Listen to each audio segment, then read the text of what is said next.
சரி, இந்த நாளில் கர்த்தருடைய வார்த்தைக்குள்ளே நம்ம கடந்து போகிறோம். கர்த்தருடைய வார்த்தைக்குள்ளே போகிறதுக்கு முன்னால் இன்னைக்கு நான் பார்த்த ஒரு அதிகாலை நேரத்து ஒரு சொப்பனத்தை பற்றி சொல்லிட்டு அதுக்கப்புறம் அதை தொடர்ந்து ஒரு செய்தியை சொல்ல விரும்புகிறேன். சில தினங்களுக்கு முன்னால் நான் என்னுடைய அதிகாலை ஜெபத்துக்கு எழும்புவதற்கு முன்னால் ஒரு சொப்பனம் ஒன்று கண்டேன். சொப்பனம்னா சாதாரண ஒரு சொப்பனம் அல்ல. சாதாரண சொப்பனங்கள் பார்த்திங்கன்னா ஒரு கனெக்டிவிட்டி இல்லாமல் இருக்கும், விட்டு விட்டாக இருக்கும். ஆனால் இது ஒரு தரிசனம் மாதிரியே மிக தெளிவாக நான் பார்த்த ஒரு சொப்பனம். அதை பார்த்துட்டு எழுந்துட்டேன். எழுந்த பிறகு கர்த்தருடைய பாதத்தில் ஜெபம் பண்ண காத்திருந்தேன். அந்த சொப்பனம் என்னன்னு கேட்டால், ஒரு மப்பும் மந்தாரமுமான ஒரு நேரம். மப்பும் மந்தாரம்னா தெரியுமில்ல, மழை வர்றதுக்கு முன்னால் எப்படி சூழ்ந்த மாதிரி கரு நிற மேகங்கள் வானத்தில் இருக்குமோ அது மாதிரி மப்பும் மந்தாரமுமாக இருக்கிற ஒரு நேர பொழுது. மலைகள் சூழ்ந்த ஒரு இடம் மாதிரி தெரியுது. அந்த இடத்துல நான் பார்க்குறேன், வானத்தின் நடுவிலிருந்து ஒரு சின்ன ஒரு பிளவு அந்த மேகங்கள் நடுவில். அதில் ஒரு மெல்லிய லைட்டு மாதிரி ஒன்று தெரியுது. நிறைய வௌவால்கள் அதிலிருந்து அந்த பிளவின் வழியாக கீழே இறங்கி வருகிறதை பார்த்தேன். நிறைய வௌவால், அது சத்தம் போட்டுக்கிட்டே வருது. அதில் என்ன முக்கியம் அப்படின்னு சொன்னால், வௌவால் போடுற சத்தம் நம்ம காதில் கேட்காது. அந்த சவுண்டை கேட்பதற்கு நம்முடைய காதுக்கு திறன் இல்லை. ஆனால் எனக்கு இந்த சத்தம் கேட்குது. அது கனவு தானே. அதில் கீச்சு கீச்சு பயங்கரமாக ஒரு சத்தத்தோட, ஒரு பேய்த்தனத்துக்கு அடுத்த ஒரு சத்தம். அந்த மாதிரி சத்தத்தோட லட்சக்கணக்கில் மேலிருந்து இறங்கி வருகிறதை பார்க்குறேன். என் மனசில் பயமும் திகிலும் உண்டாகுது. என்னமோ ஒன்று நடக்க போகுது அப்படின்னு. அதற்கு பிறகு அடுத்த காட்சியில் வேதத்தை கையில் வைத்து கொண்டு மேடையில் சிலர் பிரசங்கம் பண்ணிகிட்டு இருக்கிறாங்க. அந்த மேடையில் கொஞ்சம் பேர் உட்கார்ந்துருக்கிறாங்க. இந்த பறந்து வந்த வௌவால்கள் அங்கே மேடையிலே வேதத்தை வைத்து பேசி கொண்டிருக்கிறவருடைய பக்கத்தில் போய் பின் பக்கத்திலேருந்து வந்து கழுத்து பகுதியில் அப்படியே வந்து அமர்ந்து கொள்ளுகிறது. அது இவ்வளோ தான் இருக்குது, இவ்வளோ பெருசு இருக்குது. அது மேலே வந்து அமர்ந்து கொள்ளுகிறது. அவர் அதை கவனித்த மாதிரி தெரியல. அவர் பேசிகிட்டு இருக்கிறார்.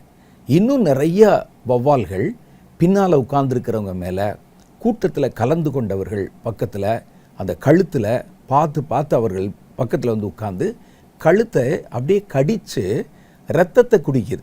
ரத்தம் என் கண்ணுக்கு தெரியல, ஆனால் அதை கடித்து அப்படியே உறிஞ்சி குடிக்கிறது தெரியுது. நான் அதை பார்த்து கொண்டிருக்கிறேன். அச்சமாக இருக்குது.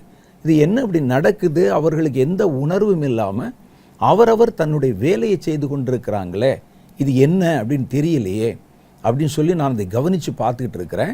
அதற்கு பிறகு அந்த காட்சி மாறி ஒரு இடத்துல கொஞ்சம் மரங்கள் இருக்குது. அங்கங்கே ஒரு கிராமங்கள், அந்த காலத்து கிராமங்கள் எப்படி இருக்குமோ அந்த கிராமத்தில் வெளி இருக்கும், அந்த மாதிரி வெட்ட வெளி இருக்கும். கிராமத்தில் அந்த காலத்துலலாம் என்ன செய்வாங்க, வெயில் காலங்களில் மரத்துக்கு கீழே கட்டில் போட்டு, ஒரு கயத்து கட்டில் போட்டு அங்கே தான் படுத்து தூங்குவாங்க நிறைய பேர். அது மாதிரி ஒரு கிராமத்து சூழ்நிலையில் இருக்கிற ஒரு நிலம் போல் இருக்கிறது. அதில் மரங்கள் இங்கும் அங்கும் நிற்கின்றன. அது கீழே நிறைய பேர் கட்டில் போட்டு படுத்துருக்கிறாங்க. தலைக்கு கீழே பைபிள் வச்சுருக்கிறாங்க. தலைக்கு கீழே வேதம், எனக்கு நல்லா தெரியுது, அது பைபிள் வச்சுருக்கிறாங்க. அவர்கள் அங்கே படுத்து கொண்டிருக்கிறார்கள். மண்ணுக்குள்ளிருந்து மண் கொஞ்சமாக அப்படி அசைய ஆரம்பிக்குது. அப்படியே ஒரு குழம்பு கொதிச்சா அப்படி இருக்க அது மாதிரி கொதிக்க ஆரம்பிக்குது. அதிலிருந்து அட்டை பூச்சிகள், அவைகள் அப்படியே லட்சக்கணக்கில் அந்த கட்டிலுடைய காலை பிடித்து மேலே ஏறி அங்கே படுத்திருக்கிற மனிதர்களுடைய கால்களில் ஏறி அந்த கால்களில் அப்படியே வந்து ஒட்டி கொள்ளுகிறதை பார்க்குறேன். அப்படியே ஒட்டி கொண்டிருக்கு. இது என்ன அப்படி இருக்குது அப்படின்னு பார்த்து, அவர்கள் அதை குறித்து எந்த உணர்வும் இல்லை. நல்லா தூங்கிட்டு இருக்கிறாங்க, நித்திரை மயக்கமாக இருக்கிறாங்க. அது கடிக்குதே, ரத்தத்தை உறிஞ்சுதே என்ற எந்த விதமான ஒரு உணர்ச்சியும் அவருடைய முகத்தில் இல்லை. சவுண்ட் ஸ்லீப்னு சொல்லுவாங்க பாருங்கள், அது மாதிரி அவங்க நித்திரையாக இருக்கிறாங்க. நான் இதை பற்றி யார்ட்டையாவது சொல்லணும் அப்படின்னு நான் அந்த இடத்துல நிற்கிற மாதிரி தெரியல. நான் அந்த காட்சியை பார்க்கிறது தான் தெரியுது. நான் வேகமாக ஓடி போய் ஒரு தெருவில், அது நல்லா பார்த்தீங்கன்னா ஒரு பூந்தோட்டம் மாதிரி இருக்குது, அங்கே போய் நான் நின்று மனிதர்கள் யாராவது இருப்பாங்களா உதவிக்கு என்று அவர்களை கூப்பிட போகிறேன். அங்கே நிறைய பேர் தங்களுடைய கழுத்தில் சிலுவை அணிஞ்சிருக்கிறாங்க. அது ஒரு கூட்டம். அவருடைய கையிலே இந்த வண்ணத்து பூச்சிகளை பிடிப்பதற்கு ஒரு சின்ன நெட்டு வச்சுருப்பாங்க. நீங்கள் பார்த்துருக்கலாம். அந்த சின்ன குழந்தைகள் கையில் அதை கொடுத்துருப்பாங்க. அந்த இடம் முழுசும் நிறைய வண்ணத்து பூச்சிகள், நிறைய பட்டர்ஃப்ளை, கலர் கலராக அழகழகாக இருக்குது. அதை துரத்தி கொண்டு ஓடுகிறார்கள். ஓடி அதை பிடிக்கிறதுக்கு, அதை பிடிச்சி அதை பார்த்துட்டு அப்படியே ரசிச்சுட்டு அதை விடுறாங்க. அந்த குழந்தைகள் அதை பிடிப்பதற்குன்னு சொல்லி ஒரு வட்டமாக இருக்கும், ஒரு ஃபில்டர் வச்சுருக்கிறவன், ஒரு காஃபி ஃபில்டர் மாதிரி, அதில் நீளமாக இப்படி ஒரு நெட்டு போட்டிருப்பாங்க. அதை வச்சு அப்படி பிடிப்பாங்க. பிடிச்சிட்டு கொல்ல மாட்டாங்க, கொஞ்சம் நேரம் பார்த்துட்டு விட்டுருவாங்க. இதை துரத்தி கொண்டு ஓடுகிறார்கள். நான் அந்த பூந்தோட்டத்துக்குள்ளே நுழைந்து உதவி செய்யுங்க, அங்கே மனிதர்கள் செத்து கொண்டிருக்கிறாங்க, அவர்கள் மேலே ஏறுது, கட்டில் மேலே ஏறுது அட்டைப்பூச்சிகள், கழுத்தை கடிக்குது வௌவால்கள் அப்படின்னு சொல்கிறேன். அவர்கள் சொல்கிறாங்க, இருங்க, நாங்கள் எங்கள் வேலையை முடிச்சுட்டு அப்புறம் வர்றோம், அது எப்பவும் வழக்கமாக நடக்கிற காரியம்தான், இதில் பயப்படுவதற்கு ஒன்றும் இல்லை, யாரும் சாக மாட்டாங்க அப்படின்னு சொல்லிட்டு தாங்கள் அந்த பட்டுப்பூச்சிகளை துரத்துவதில் தான் கவனமாக இருக்கிறாங்க. நான் இதை பார்த்த உடனே அடுத்த காட்சி இது என்ன என்று சொல்லி நான் யோசித்து கொண்டிருக்கிறேன். அப்பொழுது எனக்கு முன்னால் ஒரு வயதான பெரியவர் அங்கே தூரத்தில் உட்கார்ந்துருக்கிறார். அவர்கிட்ட போய் சொல்லுவோம் அப்படின்னு சொல்லி, ஐயா, நான் பார்த்த இடத்துல ஜனங்கள் கூடியிருக்கிற இடத்துல வௌவால்கள் திரளாக இறங்கி கழுத்தை கடிக்குது, ரத்தத்தை குடிக்குது, அதை அவங்க கவனிக்கவும் இல்லை, அவர்களுக்கு வலிக்கவும் இல்லை. இன்னொரு பக்கத்தில் மனிதர்கள் நித்திரை மயக்கமாக தூங்கும்போது கட்டில் மேலே அட்டை பூச்சிகள் ஏறி அவங்க ரத்தத்தை குடிக்குது, கடிக்குது, அப்பவும் வரல. காப்பாற்றுறதுக்கு போய் சில மனிதர்களை நான் அழைத்தேன், அவர்களோ வண்ணத்து பூச்சிகளை துரத்தி கொண்டிருக்கிறாங்க, இது என்ன அப்படின்னு கேட்குறேன். அப்போது அந்த பெரியவர் சொல்கிறாரு, இது யுத்தம் செய்ய வேண்டிய காலம், தனக்கு விரோதமாக யுத்தம் செய்கிறவங்களை பலவீனப்படுத்துவதற்காக. ஒரு மனிதனுடைய ரத்தத்தை நம்ம எடுத்துட்டா, குடிச்சிட்டா அவன் பலவீனம் ஆகிடுவான். ஆகவே இது தேவ ஜனங்களை குறிவைத்து இறங்குகிற பொல்லாத ஆவிகள். இதை குறித்து அவர்களுக்கு பிரக்கியும் இல்லை, அதை குறித்த உணர்வும் இல்லை, அதை குறித்த ஒரு விழிப்புணர்வும் இல்லை, அக்கறையும் இல்லை. இப்போ எந்த தேவ ஜனம் சாத்தானுக்கும் அவனுடைய சேனைகளுக்கும் எதிராக யுத்தம் பண்ணணுமோ அவர்களில் சிலர் இதை குறித்து கவலையீனமாக இருக்கிறதுனால அவர்களை குறிவைத்து அவர்கள் யுத்தத்துக்கு எழும்பி விடாதபடிக்கு அவருடைய இரத்தத்தை குடித்து அவங்கள பலவீனப்படுத்துது. அதே போல் தேவனுடைய ஜனம் நித்திரை மயக்கமாக இருக்கும்போது அவர்களுடைய இரத்தத்தை உறிஞ்சி குடிப்பதற்கு பூமியிலிருந்து புறப்படுகிற இந்த உலகத்தின் அதிபதியின் ஆவிகள், இந்த பொல்லாத ஆவிகள் அவர்களையும் பலவீனப்படுத்துவதற்கு அவங்க இரத்தத்தை உறிஞ்சி குடிச்சிருது. இப்போ யுத்தம் வருகிறதுன்னு சத்தம் கேட்டு இவங்க ஒருவேளை உணர்வடைந்து புறப்பட்டால் கூட அவங்களால யுத்தத்தில் நிற்பதற்கு பலன் இல்லாமல் போயிருக்கும்.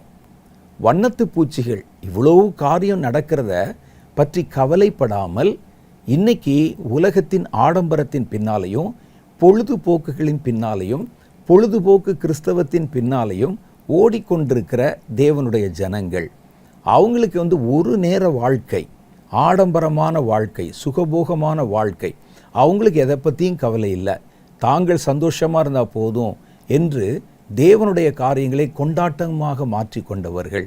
இதுதான் இந்த கடைசி நாட்கள் நடக்குது. இந்த காரியத்தில் ஜனங்களை விழிப்புணர்வை உண்டாக்கணும் அப்படின்னு பேசி கொண்டிருந்தார். அதோடு கூட நான் அப்படியே என்னுடைய தூக்கத்திலிருந்து எழுந்து விட்டேன். எழுந்து கொஞ்சம் நேரம் யோசித்து பார்த்தேன். அந்த காரியம் ஒரு தரிசனம்தான், ஆனால் எனக்கு அது ஒரு சொப்பனம் போல வெளிப்பட்டது. இல்லாட்ட இவ்வளோ கண்டினியூஸாக அது முழுசும் காரியத்தை ஒரு தெளிவான விளக்கத்தோட கர்த்தர் இந்த காரியத்தை வெளிப்படுத்தி காண்பித்தார். தேவனுடைய ஜனங்கள் யுத்தம் பண்ண வேண்டிய காலம் வருகிறதுன்னு தேவ ஜனங்களுக்கு தெரியலை, சாத்தானுக்கு தெரியுது. இவன் கொஞ்ச நாளில் யுத்தத்துக்கு புறப்படணும், தேவ ஜனங்கள் யுத்தம் பண்ணுகிற காலம் நெருங்கிருச்சு, அதுக்கு முன்னால் நம்ம என்ன செய்யணும், அவர்களுடைய இரத்தத்தை குடிப்பதன் மூலம் அல்லது அவர்களை பலவீனப்படுத்திடணும். இரத்தத்தை குடிக்கிறதுனா பலவீனப்படுத்துவது தான். இந்த சில வகை வௌவால்கள் இருக்கிறது. ஆப்பிரிக்காவினுடைய நடுக்காட்டு பகுதிகளிலையும் அமேசான் பகுதிகளில் உள்ள அடர்ந்த காடுகளின் பகுதியிலும் வேம்பயர் என்று சொல்லக்கூடிய இரத்தம் குடிக்கக்கூடிய வகையைச் சேர்ந்த வௌவால்கள் இருப்பதாக நான் புத்தகத்தில் வாசிச்சிருக்கிறேன்.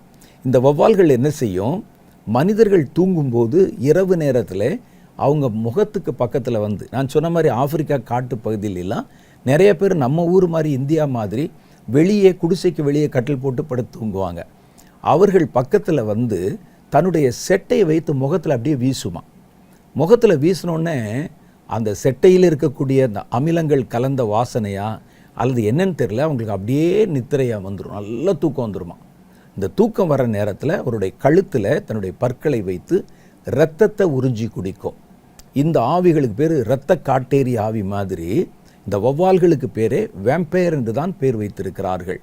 இந்த வௌவால்கள் ஒரு நித்திரை மயக்கத்தை ஏற்படுத்துவதன் மூலம் அவர்களை பலவீனப்படுத்துவதை வழக்கமாக வச்சிருக்குது அப்படின்னு நான் வாசிச்சிருக்கிறேன். இந்த தரிசனம் என் மனதிலே ஓடிக்கொண்டே இருந்தது. அப்போ தேவ ஜனங்கள் யுத்தம் செய்கிற காலத்துக்குள்ளே நம்ம கடந்து வந்திருக்கிறோம். இதை அறியாமல் இன்னைக்கு பல தேவனுடைய பிள்ளைகள் கொண்டாட்டங்கள் பின்னாலேயும் களியாட்ட கிறிஸ்தவத்துக்கு பின்னாலேயும் நேரத்தை விரயம் செய்கிற காரியத்திலும் அவர்கள் நேரத்தை செலவிட்டு கொண்டிருக்கிறார்கள். அப்போ இப்போ தேவனுடைய பிள்ளைகள் யுத்தம் செய்கிற காலத்துக்குள்ளே நம்ம கடந்து வந்திருக்கிறோம். கர்த்தருடைய வேதம் சொல்லுகிறது, எபேசியர் 6வது அதிகாரம் 11வது வசனத்தில், நீங்கள் பிசாசின் தந்திரங்களோடே எதிர்த்து நிற்க திராணி உள்ளவர்களாகும்படி தேவனுடைய சர்வாயுத வர்க்கத்தையும் தரித்து கொள்ளுங்கள் என்று எழுதியிருக்கிறார். இப்போ தேவ ஜனங்கள் போராடுவதற்கு ஒரு காலம் இருக்குது. வேதத்தில் தாவீது யுத்தத்துக்கு போகாமல் நின்ற பகுதியை சுட்டி காட்டும்போது அதில் ஒரு வார்த்தை சொல்லியிருப்பாங்க. அதை கவனித்து பாருங்க. 1 சாமுவேலின் புஸ்தகம் 11வது அதிகாரம் 1வது வசனம். அதில் என்ன சொல்லுதுன்னா, மறு வருஷம் ராஜாக்கள் யுத்தத்துக்கு புறப்படுகிற காலம் வந்தபோது, அந்த நாட்களில் தேசங்களுக்கு நடுவில் யுத்தங்களை குறித்த சில விதிமுறைகளை வச்சுருந்தாங்க. இப்போவும் இருக்குது, ஆனால் அந்த விதிமுறைகளை யாரும் ஃபாலோ பண்ணுறதில்ல. அந்த காலத்து யுத்தங்களுடைய விதிமுறை என்னன்னு கேட்டால், எல்லா கண்ட நேரத்தில் சண்டை போடக்கூடாது. ராஜாக்கள் சண்டை போடுறதுக்குன்னு ஒரு காலம் இருக்குது, யுத்த காலம். அந்த காலத்தில் தான் ஒரு நாடு பிடிக்கிறதோ, ஒரு நாட்டுக்கு எதிராக யுத்தம் செய்வதோ, கொள்ளையிடுவதோ அப்போ யுத்தம் பண்ணணும்.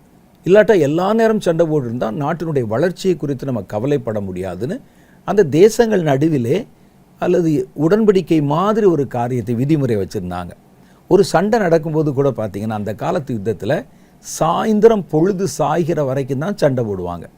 அதற்கு பிறகு ஒரு எக்காலத்தை ஊதுனா 2 தரப்பில் இருக்கவங்களும் போரை நிறுத்திட்டு தங்கள் கூடாரத்துக்கு போயிடுவாங்க. மறுநாள் காலையில் தான் யுத்தத்துக்கு கடந்து வருவாங்க. ராத்திரி சண்டை போட மாட்டாங்க. இப்போ அப்படி கிடையாது, மிட் நைட்டில் தான் குண்டை போடுறான். அதே மாதிரி சண்டை போடுவதானால் யுத்த களங்கள் என்ற இடம் இருக்கும். அந்த இடத்துல வார்ஃபேர், வார்ஃபீல்டு, அந்த மாதிரி இடத்துல தான் 2 படைகளும் மோதி கொள்வார்கள். ஆனால் இப்போ உள்ள காலத்தில் ஜனங்கள் இருக்கிற பகுதி, சட்ட விதிமுறைகள் இருந்தால் கூட குழந்தைகள் இருக்கிற பகுதிகளில் அல்லது ஜனங்களுடைய வசிப்பிடம் இருக்கிற பகுதிகளில் குண்டு வீச்சு தாக்குதல் நடத்தக்கூடாது. ஆனால் இப்போ அப்படி தான் செய்வாங்க. ஆஸ்பத்திரி இருக்க நோயாளி அங்கே தாக்கக்கூடாது, இதெல்லாம் எத்திக்ஸு, இதெல்லாம் விதிமுறைகள் யுத்தத்தில். ஆனால் ஆஸ்பத்திரியை குறி வச்சு தான் குண்டு விழும். எங்கெங்கே அட்டாக் பண்ணணுமோ எல்லாம் பண்ணுவாங்க. ஆனால் அது நமக்கு தேவையில்லை. இப்போ நம்ம இங்கே பார்க்க போகிறது, அவர்கள் வைத்திருந்த விதிமுறையிலே ராஜாக்கள் யுத்தம் செய்வதற்குன்னு ஒரு காலம் வச்சுருந்தாங்க. அந்த காலத்தில் நடக்கிற யுத்தத்தில் ராஜா கண்டிப்பாக போய் சண்டை போடணும். ராஜா சண்டை போடலைன்னா ஆபத்து. தாவீது அங்கே ராஜாக்கள் யுத்தத்துக்கு புறப்படுகிற காலம் வந்தபோது அப்படின்னு போட்டிருக்கு. எப்படி ராஜாக்கள் யுத்தத்துக்கு புறப்படுறதுக்கு ஒரு காலம் நியமிக்கப்பட்டிருக்கிறதோ, அதே போல தேவனுடைய ஜனங்கள் யுத்தத்துக்கு புறப்படுவதற்கும் ஒரு காலம் நியமிக்கப்பட்டிருக்கிறது. அதுதான் இந்த காலம். அப்போ சாத்தானோட யுத்தம் பண்ணுவதற்கு எபேசியர் 6:11 வாசிச்சோமே, அது மாதிரி சாத்தானோட யுத்தம் பண்ணுவதற்கு கர்த்தர் எல்லா காலத்திலும் நமக்கு அனுமதி கொடுக்கவில்லை அல்லது யுத்தத்தை நமக்கு ஏற்படுத்தலை. கர்த்தர் அதுக்குன்னு ஒரு குறிப்பிட்ட காலத்தை வச்சிருக்கிறார். நீங்கள் பார்த்தீங்கன்னா பழைய ஏற்பாட்டு காலத்தில் நிறைய போர்களை பற்றி வாசிச்சிருப்பீங்க. அமலேக்கியர்களோட யுத்தம், அம்மோனியர்களோட யுத்தம், ஏவியரோட யுத்தம், எபூசியரோட யுத்தம், நிறைய யுத்தங்கள், எகிப்தியரோட யுத்தம், நிறைய யுத்தங்கள். ஆனால் அந்த யுத்தங்கள் முழுசுமே கர்த்தரை சொல்லுவார். அந்த தேசத்துக்கு எதிராக நீங்கள் புறப்பட்டு போங்க, உங்கள் படை எப்படி நடத்துங்க, சண்டை போடுங்க, எல்லாம் சொல்லுவார். ஆனால் அந்த பழைய ஏற்பாட்டு கால பரிசுத்தவான்கள், பெரிய பெரிய தீர்க்கதரிசிகள் இருந்தால் கூட சாத்தானோட நீங்கள் சண்டை போடுங்கன்னு யார்ட்டையுமே சொல்லலை. யாராவது சாத்தானோட சண்டை போட்டுருக்காங்களான்னு பாருங்கள். எந்த ஊழியக்காரனிடத்திலாவது ஒரு ஏசாயா, எரேமியா, எசேக்கியேல், அப்புறம் நாகு, மீகா, அப்படி யார்ட்டையாவது நீங்கள் சாத்தானுக்கு எதிராக சண்டை போடுங்க, மோசேயை கூட எடுத்துங்களேன், சாத்தானோட சண்டை போடுங்க சொல்லலை. சாத்தான் மோசே உடலிடத்திலே தர்க்கம் பண்ண போது கூட மிகாவேல் தூதன் தான் வந்து அவரோட போராடினார். மிகாவேல் தூதன், கேப்ரியேல் தூதன் தானியேல் இடத்துல ஒரு செய்தியை கொண்டு வரும்போது கூட மிகாவேல் தேவதூதன் தான் வந்து சாத்தானோட யுத்தம் பண்ணினார். அதுதான் நம்ம தானியேலில் படிக்கிறோம். மனிதர்களை சாத்தானோட யுத்தம் பண்ண சொல்லலை. அங்கே அவர்களுடைய போராட்டம், பழைய ஏற்பாட்டு காலத்தினுடைய போராட்டம் முழுசுமே மனிதர்களோட தான், மாம்சத்தோடையும் இரத்தத்தோடையும். அந்த தேசம் காக்கப்படணும். ஏனென்றால் உலகத்தை ரட்சிக்கிற ரட்சகர் அந்த தேசத்தில் இருந்து அவர் வரப்போகிறார்.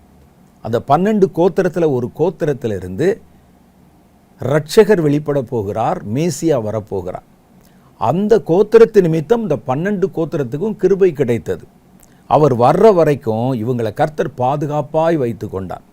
அப்போ இவர்கள் இயேசு கிறிஸ்து வரக்கூடாது, மேசியா வரக்கூடாது, இந்த ஜாதியில் தானே வருவார் என்று சொல்லி பல படைகளையும் எதிரி மன்னர்களையும் எழுப்பி அந்த நாட்டுக்கு விரோதமாக சாத்தான் யுத்தத்தை துவக்கின போதெல்லாம் அந்த மனிதர்களோட தான் கர்த்தர் சண்டை போட வைத்தார். ஒவ்வொரு ஜாதிகளோட அந்த இனத்தை காப்பாற்றுவதற்கு அவர்களுக்கு கொடுக்கப்பட்ட யுத்த ப்ராஜெக்டை முழுசு நீங்கள் பாருங்கள். மனிதர்களோட, பகை தேசங்களோட, சபிக்கப்பட்ட இனத்தாரோட, தேவனுடைய ஜனங்களுக்கு எதிராய் புறப்பட்டு வருகிற கூட்டங்களுக்கு எதிராக. அதுதான் அதில் புதிய ஏற்பாட்டு காலத்தில் நமக்கு ஒரு யுத்தம் வைக்கப்பட்டிருந்தது. அந்த யுத்தம் யாரோடனா நம்முடைய மாம்சத்தோட நமக்கு யுத்தம். ஆவியும் மாம்சமும் ஒன்றுக்கொன்று விரோதமாய் போராடுகிறதுனா, ஆவியினாலே மாம்சத்தின் செய்கைகளை அழித்தால் பிழைப்பீர்கள். அப்போ முதல்ல அவர்களை காத்தது இரட்சகர் வருவதற்காக. புதிய ஏற்பாட்டு காலத்தில் நமக்கு கொடுத்த யுத்தம் நம்முடைய சொந்த சரீரத்தோட, அதனுடைய ஆசை, இச்சைகள் போன்றவைகளோட தான் ஒரு யுத்தத்தை கர்த்தர் நமக்கு ஏற்படுத்தினார். அதோட போராடினோம். அது எதுக்குன்னா ரட்சிப்பு பாதுகாக்கப்படுவதற்காக. ரட்சிப்பு பாதுகாக்கப்படணும், நம்முடைய ரட்சிப்பு பலன் கொடுக்கணும். அதற்காக மாம்சத்தோட யுத்தம். சாத்தானோட இந்த புதிய ஏற்பாட்டு காலத்திலும் நமக்கு சண்டை சொல்லப்படவில்லை. அதில் வந்தது முழுசும் சாத்தானை துரத்துவீங்க, அவ்வளோதான். சண்டை இல்லை. துரத்துனீங்கன்னா இங்கேருந்து துரத்துனா அங்கே போயிடுவான், அவ்வளோதான். அவனை சண்டை போடுவது, ஜெயிப்பது இதெல்லாம் அங்கே கொடுக்கப்படவில்லை. வேதத்தை நல்லா நம்ம கவனித்து பார்க்கணும். இப்போ நம்ம பார்க்குறோம், ஒரு இடத்துல ஒரு ஆஃபீஸர் இருக்கிறாரு, லஞ்சம் வாங்குறாரு, ஜனங்களிடத்தில் முரட்டுத்தனமாக நடக்கிறாரு, சக ஊழியர்களை திட்டுறாரு, ட்ரான்ஸ்ஃபர் பண்ணிடுவாங்க. ட்ரான்ஸ்ஃபர் பண்ணால் அங்கே போய் அவர் அதை தான் செய்ய போகிறார். அந்த இடத்துலையும் எங்கே ட்ரான்ஸ்ஃபர் பண்ணாலும் அப்படி தான் செய்வார். பிசாசை துரத்துவது என்பது வேறு. பவுல் சொல்லும்போது, தேவனுடைய ஜனங்களுக்கு சொல்லும்போது, கொஞ்ச காலத்தில் சாத்தானை உங்கள் கால்களின் கீழே நசுக்கி போடுவார் என்றார். இப்போ இல்லை, அதுக்கு ஒரு காலம் இருக்குது. அப்போ தான் நீங்கள் நேரடியாக சாத்தானை எதிர்கொள்ள போகிற காலம். பழைய ஏற்பாட்டு தேவ ஜனங்களும் சரி, புதிய ஏற்பாட்டு சபைகளும் சரி, சாத்தானை துரத்தினாங்க, சண்டை போட்டு ஜெயிக்கலை. அப்போ வேதத்தில் நம்ம இதெல்லாம் வாசித்து பார்க்குறோம். சாத்தானை எப்போ நாங்கள் வந்து காலில் மிதிப்போம்? பவுல் சொல்கிறார், கொஞ்சம் பொறுங்க, அந்த வேலை உங்களுக்கு கொடுக்கலை. இனி கொஞ்ச காலத்தில் கர்த்தர் சாத்தானை உங்கள் கால்களின் கீழே நசுக்கி போடுவார் என்று வேதத்தில் சொல்லப்பட்டிருக்கிறது. அப்போ தேவ ஜனங்கள் நேருக்கு நேராய் சாத்தானை எதிர்கொள்ள போகிற ஒரு காலம் இருக்குது. தேவ ஜனங்கள் யுத்தம் பண்ணுகிற காலம். மாம்சத்தோடு யுத்தம் பண்ணாங்க, நம்ம சொந்த இரத்தத்தோடு யுத்தம் பண்ணாங்க. புதிய ஏற்பாட்டு காலத்தில் நம்ம இரத்தம்தான் பார்த்திங்கன்னா பாவத்தை தூண்டுவது மாம்சம். மாம்சத்தின் உயிர் இரத்தத்தில் இருக்கிறது.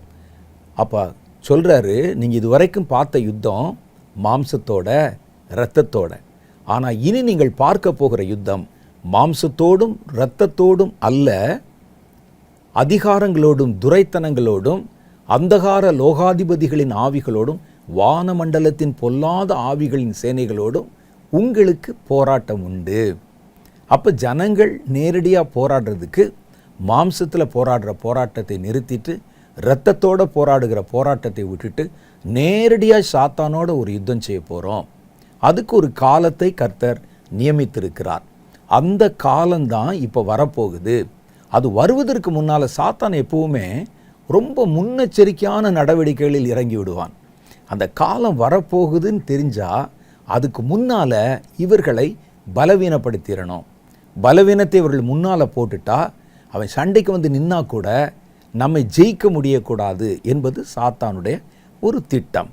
எப்போ இந்த யுத்தத்தை கர்த்தர் நமக்கு நியமித்து வைத்திருக்கிறார் என்றால், எபேசியர் 6வது அதிகாரம் 12-13 வசனங்களில் வாசித்து பார்த்தால் அவர் ஒரு புது வகை யுத்தத்தை, நேருக்கு நேராக சாத்தானோட யுத்தம் பண்ணுற ஒரு யுத்தத்தை தேவ ஜனங்கள் செய்ய வேண்டிய ஒரு காலத்தை குறித்தும் அங்கே சொல்லப்பட்டிருக்கிறது. ஏனெனில் மாம்சத்தோடும் இரத்தத்தோடும் அல்ல, துரைத்தனங்களோடும் அதிகாரங்களோடும் இப்பிரபஞ்சத்தின் அந்தகார லோகாதிபதிகளோடும் வான மண்டலங்களில் உள்ள பொல்லாத ஆவிகளின் சேனைகளோடும் நமக்கு போராட்டம் உண்டு. ஆகையால் தீங்கு நாளிலே அவைகளை நீங்கள் எதிர்க்கவும் சகலத்தையும் செய்து முடித்தவர்களாய் நிற்கவும். அப்படின்னா என்ன அர்த்தம்? செஞ்சு முடித்து நிற்கவும்னா ஜெயிக்கவும் அப்படின்னு அர்த்தம். யுத்தத்தில் எல்லாத்தையும் வெட்டிட்டு அப்படி நின்று ஒரு போஸ்ட் கொடுப்பாங்க. பார்த்தீங்கன்னா அந்த ராஜாவுடைய மார்பில் தன் காலை வைத்து கொண்டு உருவின கத்தியோடு நிற்கிறவங்க பார்த்துருப்பீங்க. ஒரு புலி வேட்டைக்கு போனால் புலி மேலே காலை வச்சுட்டு போஸ்ட் கொடுக்குறவங்க பார்ப்பீங்க. இங்கே போட்டிருக்கு பாருங்கள், சகலவற்றையும் செய்து முடித்து நீங்கள் நிற்கணும். அப்போனா ஜெயம் பெறவும் திராணி உள்ளவர்களாகும்படி அதுக்கு உங்களை பலப்படுத்துங்கன்னு சொல்கிறார். அப்போ அவர் என்ன சொல்கிறாருன்னா, உங்களுக்கு ஒரு சண்டை இருக்குது. அந்த சண்டை மனிதர்களோட அல்ல, மாம்சத்தோடும் அல்ல, இரத்தத்தோடையும் இல்லை. பிசாசின் ஆவிகளோட, அதிகாரத்தின் ஆவிகள், துரைத்தனத்தின் ஆவிகள், அந்தகார லோகாதிபதிகளின் ஆவிகளோட உங்களுக்கு ஒரு போராட்டம் இருக்குது. அப்போ ராஜாக்கள் யுத்தத்துக்கு புறப்படும் காலத்தை போல தேவ ஜனம் யுத்தத்துக்கு புறப்படுகிற காலம் எதுவென்றால் தீங்கு நாள். தீங்கு நாள் தான் அந்த காலம். உலக தோற்றம் முதற்கொண்டு இதுவரைக்கும் உண்டாயிராத தீமை அந்த நாட்களிலே உண்டாகியிருக்கும் என்று வேதத்திலே நமக்கு சொல்லப்பட்டிருக்கிறது. மத்தேயு சுவிசேஷம் 24:21 வசனத்தில் உலகம் உண்டானது முதல் இதுவரைக்கும் சம்பவித்தராததும் இனிமேலும் சம்பவியாதுமான மிகுந்த உபத்திரவும் அந்த நாட்களில் உண்டாயிருக்கும். அப்போ இதுக்கு பேர் தான் தீங்கு நாட்கள். சுருக்கமாக அந்த வசனத்தை சொல்லணும்னா, கடைசி காலம் என்று நீங்கள் நினைக்கிற இந்த காலத்தில் தான் நமக்கு சாத்தானுடைய சேனைகளோட நேரடி போராட்டத்தை கர்த்தர் நியமித்திருக்கிறார். உங்கள் முற்பிதாக்கள் இந்த போராட்டத்தை போராடினதில்லை. அப்போஸ்தலர்கள் காலத்தில் கூட சாத்தானோட கூட யுத்தம் பண்ணதில்லை.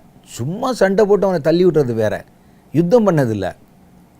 அந்த சாத்தானை துரத்துவதற்கு தான் அதிகாரம். சண்டையில் பெரிய படையாக வர்றானே, அங்கே நின்று போராடுறது வேற. தெருவில் ஒருத்தனை அடித்து தள்ளுறதோ, ஒரு கலவரத்தில் 2 பேர் அடிக்கிறதோ, அது பேர் யுத்தம் இல்லை. இது கடைசி கால ஆவிகளோட போராட்டம். அந்த போராட்டம் தீங்கு நாட்களில். அப்போ நான் கண்ட அந்த கனவில் எனக்கு நல்லா தெரியுது, அந்த நாட்கள் சாத்தான் தேவ ஜனங்களோட யுத்தத்துக்கு புறப்படுகிற காலம் நெருங்க போகுது. அதுக்கு முன்னால் ஒரு ப்ராஜெக்ட் வைத்து இந்த சத்ரு என்ன செய்கிறான்னா, ஒரு கூட்டத்தாரை குருட்டாட்டம் பிடிக்க பண்ணுறான். அவனுடைய வேலை என்னன்னா, தேவனுடைய போராட்டத்தில் நின்று சாத்தானை எதிர்த்து யுத்தம் பண்ண வேண்டியவன் பட்டர்ஃப்ளை பிடித்து கொண்டிருக்கிறான். இன்னொருவர் ஆவியின் பட்டயமாகிய கர்த்தருடைய வசனத்தை தலைக்கு வைத்து கொண்டு சம்பிரமமாய் தூங்கி கொண்டிருக்கிறார். இன்னொருவர் ஏதோ நித்திரை மயக்கமாய் பிரசங்கம் பண்ணி சாத்தான் வர்றது கூட தெரியாமல், அப்படின்னா நிர்விசாரமான ஊழியர்கள். நிர்விசாரமாக அவனுக்கு அதை குறித்த விழிப்புணர்வு இல்லை. ஒரு அவ்வளோ பெரிய வௌவால் வந்து கழுத்தில் உட்காருது, அவனுக்கு அதை குறித்த உணர்வு இல்லை. அது எந்த அளவுக்கு நான் சொல்லவா, ஒருத்தர் நின்று பேசுகிறாரு, ஜனங்கள் முன்னால் நிறைய பேர் உட்கார்ந்துருக்கிறாங்க, அது ஒரு பெரிய படை மாதிரி வந்து இறங்குது. உன் கழுத்தில் உட்காந்துக்க உனக்கு தெரியல, முன்னால் இருக்கிறவங்க கழுத்தில் இருக்குதுமா உனக்கு தெரியாது. கூட்டத்தில் இருக்கிறவங்க இவர் தான் பார்த்துக்கிட்டு இருக்காரு, வந்து வவ்வாலாக இறங்கி வருதுப்பா, அதை பற்றி அவர்கள் கவலைப்படலை. இந்த ஊழியக்காரரும் கவலைப்படலை, கூடியிருக்கிற கூட்டமும் கவலைப்படலை. எல்லாருடைய கழுத்துக்கு பின்னால் ஒரு பேட்ச் போட்ட மாதிரி வந்து உட்கார்ந்துருக்கு எல்லாம் வௌவால்கள். அப்போ இது எதை குறிக்குதுன்னா, கண்ணிருந்தும் குருடர்களைப் போல எந்த விழிப்புணர்வும் இல்லாமல் நிர்விசாரமாக இருக்கக்கூடிய தேவனுடைய பிள்ளைகள். இன்னொரு பக்கத்தில் நித்திரை மயக்கமாய் சம்பிரமமாக சுகபோகமாக கர்த்தருடைய வசனத்தை வைத்துக்கொண்டு சுகபோக வாழ்க்கை நடத்துகிற ஊழியக்காரர்கள் அல்லது தேவனுடைய பிள்ளைகள். மூன்றாவது, செய்ய வேண்டியதை செய்யாமல் வேண்டாத காரியத்துக்கு பின்னால் ஓடிக்கொண்டு அவர்களுடைய சந்தோஷத்துக்கு, என்டர்டைன்மெண்ட்டுக்கு அவர்கள் பட்டுப்பூச்சிகளை, வண்ணத்து பூச்சிகளை விரட்டி கொண்டிருக்கிறவங்க. அப்போ இவர்களை முதல்ல இப்படி ஒருத்தனை குருட்டாட்டம் பிடிக்க வச்சிடணும், ஒருத்தனை ஆடம்பர மயக்கத்தில் தூங்க வச்சிடணும், ஒருவரை கண் திறந்தும் அவருக்கு அந்த எதை தெரியாத அளவுக்கு நிர்விசாரியாய் மாற்றி விடணும். மாற்றிட்டா யுத்தம் செய்கிற காலத்தில் நம்ம எதிர்க்க ஆளே இருக்க மாட்டான் என்பது சாத்தானுடைய ஒரு திட்டம். ஆகவே தான் நான் உங்களுக்கு மறுபடியும் இந்த செய்தியை நினைவூட்டி சொல்ல ஆசைப்படுகிறேன். நம்ம யுத்தம் செய்ய வேண்டிய காலம் நெருங்கிவிட்டது. இதுவரைக்கும் மனித குலத்தை வஞ்சித்த பிசாசை நேருக்கு நேராக சந்தித்து அவனோடு கூட நீங்கள் யுத்தம் செய்ய வேண்டிய ஒரு காலகட்டம் வந்துவிட்டது. இப்போ பாருங்க, சாத்தானிடத்தில் இருக்கும் முக்கியமான ஆயுதம். அப்போ நம்ம யுத்தத்துக்குள்ளே போகணும்னு சொன்னால் சாத்தானுக்கிட்ட இப்போ என்னென்ன பலம் இருக்குது, அவன் சைடில் இப்போ என்னென்ன இருக்குன்னு முதல்ல நம்ம தெரிஞ்சுக்கிறணும். அதை எதிர்ப்பதற்கு நீங்கள் உங்களை தயார் செய்து கொள்ளணும். சாத்தானிடத்தில் இருக்கிற மிக முக்கியமான ஆயுதம் அவனுடைய தந்திரம். பொய்யான காரியங்களை நம்புகிற மாதிரி பேசுவது அவனுடைய தந்திரம். இல்லாத ஒன்றை இருக்கிறதை போல காண்பிப்பது அவனுடைய தந்திரம். நமக்கு தேவையில்லாத ஒன்றை தேவையுள்ளதை போல காண்பிப்பது சாத்தானுடைய தந்திரம். ஆதியிலே ஏதேன் தோட்டத்தில் அவங்க என்ன பழம் கிடைக்காம பட்னியிலே கிடந்தாங்க? அவர்களுக்கு அந்த தோட்டம் முழுவதும் திறந்து வைக்கப்பட்டிருந்தது, ஒரே ஒரு மரத்தின் கனியை தவிர. அதில் வகை வகையான கனிகள் இருந்தன. இவர்கள் ஒன்றும் சாப்பாட்டுக்கு அலைஞ்சிக்கிட்டு தெரியல. அவர்களை எது தேவையில்லையோ அதை தேவை உள்ளதை போல உருவாக்கி காண்பது சாத்தானுடைய தந்திரம். நமக்கு ஆவிக்குரிய ஜீவனுக்கு அல்லது நித்திய ஜீவனுக்கு எது தேவையில்லையோ அதை தேவையுள்ளதை போல காண்பித்து, எது தேவையோ அதை நம்ம கண்ணை விட்டு மறைத்து விடுவது. இப்போ பாருங்கள், இப்போ தந்திரமான உபதேசங்கள் நிறைய புறப்படுகிறதை பார்க்கிறோம். உலகத்தில் செழிப்பு, இயேசுவை வைத்து எப்படி சம்பாதிப்பது, வேத வசனத்தில் பொருளை பற்றி என்ன சொல்லியிருக்கு, ஒரு செழிப்புள்ள வாழ்க்கையை பற்றி என்ன சொல்லியிருக்கு, இதெல்லாம் தந்திரமான உபதேசங்கள். நீங்கள் எவ்வளோதான் பொருளை சேர்த்தாலும் பணத்தை சேர்த்தாலும் ஒரு குறிப்பிட்ட காலத்துக்கு வரைக்கும் மேலே அதனால் இந்த உலகத்தில் உங்களுக்கு எந்த பிரயோஜனம் இல்லை. ஒரு மரணம் தட்டி கொண்டு போய்விட்டதானால் அடுத்த நிமிஷம் ஒரு ரூபாயை கூட உங்களால் செலவிட முடியாது, ஒரு ரூபாயை கூட தொட்டு பார்க்க முடியாது. ஆனால் நம்ம என்னமோ இந்த உலக வாழ்க்கை சாஸ்வதம் போல, நித்தியம் நிரந்தரம் என்பதைப் போல ஓடுவதும் உழைப்பதும் அலைவதும் பிரயாசப்படும் உலக மனிதர்களை விட்டுருங்க. தேவனுடைய ஜனங்கள் அவங்களுக்கு அது ரொம்ப முக்கியம் போல காட்டுகிறான். இது இல்லாட்டா முடியவே முடியாதுங்கிற மாதிரி காமிக்கிறான். அது இப்போ நவீன கால ஊழியர்கள், புதிய தலைமுறையை பார்க்கும்போது அவங்களுக்கு ஊழியம் செய்யணும்னா இன்னென்ன மாதிரி இருந்தால் தான் செய்ய முடியும்னு நிறைய ரெக்குயர்மெண்ட்ஸ் இருக்குது. இதற்கு ஒரு முந்தின தலைமுறையில் நான் பார்த்த பல ஊழியர்களில் அவர்களுக்கு ரட்சிப்பு இருந்தால் போதும், அபிஷேகம் இருந்தால் போதும், அழைப்பு இருந்தால் போதும், ஒரு வேதம் இருந்தால் போதும், புறப்பட்டுருவாங்க. இப்போ ஊழியம் செய்யணும் அவனுக்கு பல தேவைகள் இருக்குது. 500 கோடியில் ஒரு சர்ச்சு தேவைப்படுது, அதில் மிக அலங்காரமான ஒரு டயஸ் தேவைப்படுது, அதில் ஸ்பீக்கர்கள் தேவைப்படுகிறது, வண்ண விளக்குகள் தேவைப்படுகிறது, குளிரூட்டப்பட்ட ஏசி அறை தேவைப்படுகிறது. இதெல்லாம் இருந்தால் தான் பேச்சே வருகிறது நமக்கு. ஆனால் அந்த நாட்களில் நமக்கு ரட்சிப்பு இருந்தால் போதும், கிறிஸ்துவனுடைய அன்பு இருந்தால் போதும், அல்லது கர்த்தருடைய அன்பினால் நெருக்கப்பட்டு ஏவப்பட்டு போய் ஊழியம் செஞ்சாங்க. அவர்களுக்கு இந்த உலக தேவை எதுவுமே தேவையாக இருக்கலை. இங்கிலாந்து தேசத்திலிருந்து ராக்லாண்ட் என்ற ஒரு தேவ மனிதர் அங்கிருந்து புறப்பட்டு வந்தார். வந்து சிவகாசி பகுதியில் ஊழியம் செய்தார். அவருடைய கல்லறை இன்னும் கூட அங்கே இருக்குது. அவர் இங்கே வந்தபோது ஜனங்கள் அவரை பார்த்து அவரை ஏற்றுக்கொள்ளவில்லை. அவரை அந்நியராக நினைத்து அவரை துரத்தினாங்க. வெள்ளை தோல், பார்த்தா பயமாக இருக்குது.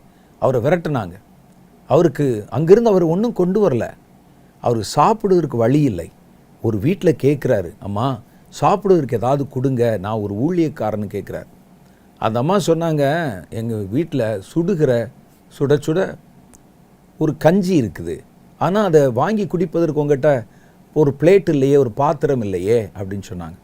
ஏன் உங்கள் பாத்திரத்தில்? நாங்கள் எங்கள் பாத்திரத்தை வேறு ஜாதிக்காரர் யாருக்கும் கொடுக்க மாட்டோம். உன்கிட்ட பாத்திரம் இருந்தால் சொல்லு, கொஞ்சம் கஞ்சி ஊற்றுறேன்னு சொன்னாங்க. தலையிலே போட்ட தொப்பி எடுத்து அதை நீட்டி அதில் அந்த அம்மா ஊற்றின அந்த கஞ்சியை வாங்கி தெரு ஓரத்தில் உட்காந்து குடிச்சிட்டு அங்கே ஊழியம் செய்தவர். அவர் கட்டின தேவாலயம் இன்னும் அங்கே இருக்குது. அவர் செய்த ஊழியம் இன்னும் அங்கே பிரபலமாக இருக்குது. ராபர்ட் கிளைவ் என்று சென்னை மாகாணத்தின் ஆளுநராக இருந்து லண்டன்லேருந்து அனுப்பப்பட்டவர். மிக பிரபலமான ஒரு ஆளுநர், ஒரு கவர்னர்.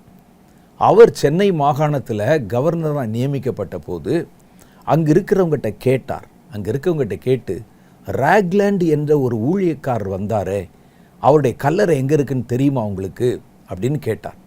அப்போ அவங்க சொன்னாங்க, இவனா இப்போ மாதிரி கூகுள் மேப்போ எதுவுமே கிடையாது. பழைய இந்தியா ஆங்கிலேயர் இடத்துல அடிமைப்பட்டிருந்த காலம். அப்போ சொன்னாங்க, சிவகாசி பகுதியில் அவர் ஊழியம் செய்ததாக நாங்கள் கேள்விப்பட்டிருக்கிறோன்னு சொன்னாங்க.